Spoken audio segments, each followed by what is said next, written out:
This is the Rolex Submariner 114060, and to me, it's one of those rare watches that gets close to perfect in so many ways. Stainless steel on the bracelet and the case, a black dial that's somehow both low-key and instantly recognizable, and a ceramic bezel that just seems to catch the light at exactly the right angle.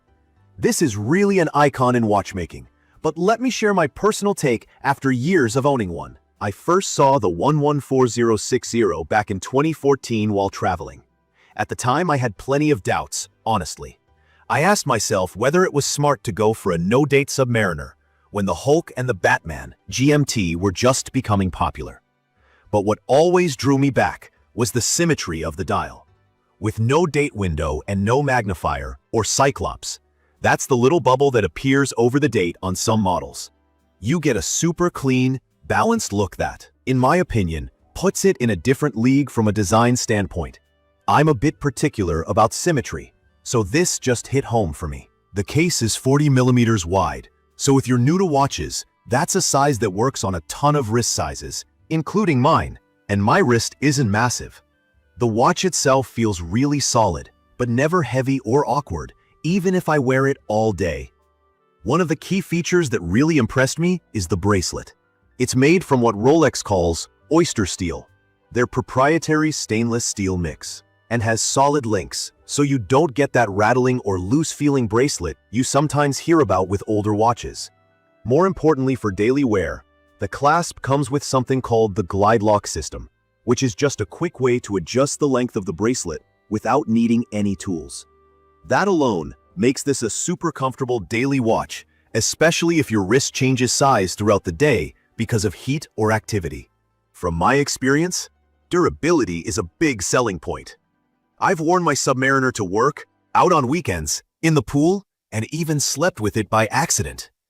The ceramic bezel, or Cerachrome as Rolex calls it, is tough stuff. Unlike the aluminum bezels on vintage pieces, this one doesn't scratch easily, and still looks new after all this time.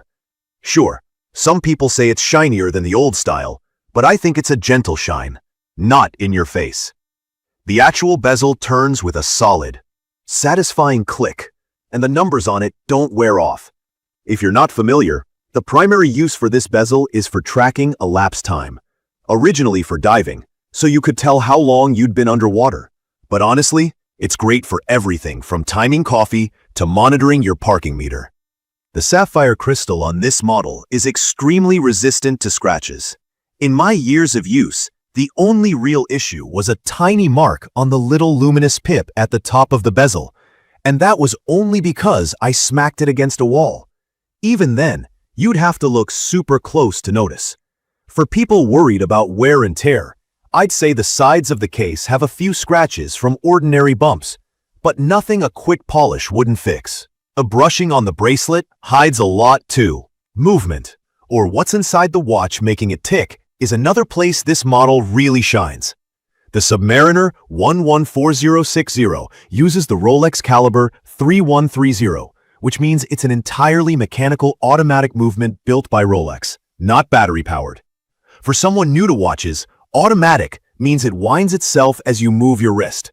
The movement in here is considered extremely reliable and accurate, and it uses what Rolex calls a parachrom hairspring. This is a little piece inside the movement that helps the watch keep time really well, even if it gets knocked around or exposed to magnets, which are everywhere these days. Think phones, speakers, and so on. Power reserve clocks in at about 48 hours, so if I take it on for a couple of days, I do need to wind it, but that's never been a real problem for my lifestyle. One thing I was curious about before buying is whether the 40mm case and maxi dial, that's just a dial with slightly bigger hands and hour markers, would be too bold or blocky for me. Some people say the proportion of the lugs, those are the parts that connect to the bracelet, are chunkier than older versions, and I get that. But after wearing it for years, I appreciate the security it adds. The watch sits flat and snuggly, and it even disappears under my shirt cuff if I'm dressing up. I've had people ask if I get nervous wearing this out, and that's a fair point. The Submariner is definitely known, and unfortunately, is a target for theft in some places. I take some basic precautions, but I don't let it stop me from wearing what I love. Availability is worth mentioning though. When I got mine, it was easier.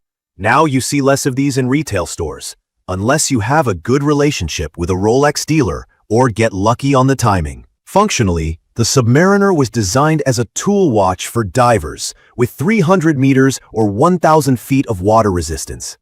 Even if I only use it for swimming or hot tubs these days, I love knowing it's tough enough for way more. I never have to baby it.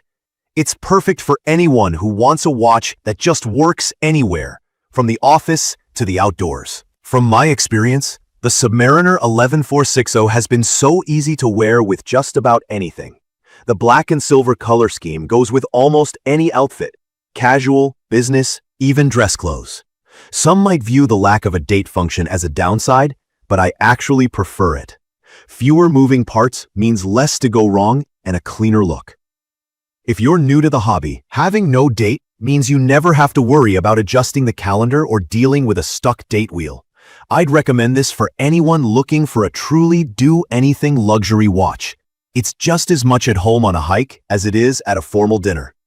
If you're someone who wants flexibility, durability, and classic design, the Submariner really delivers.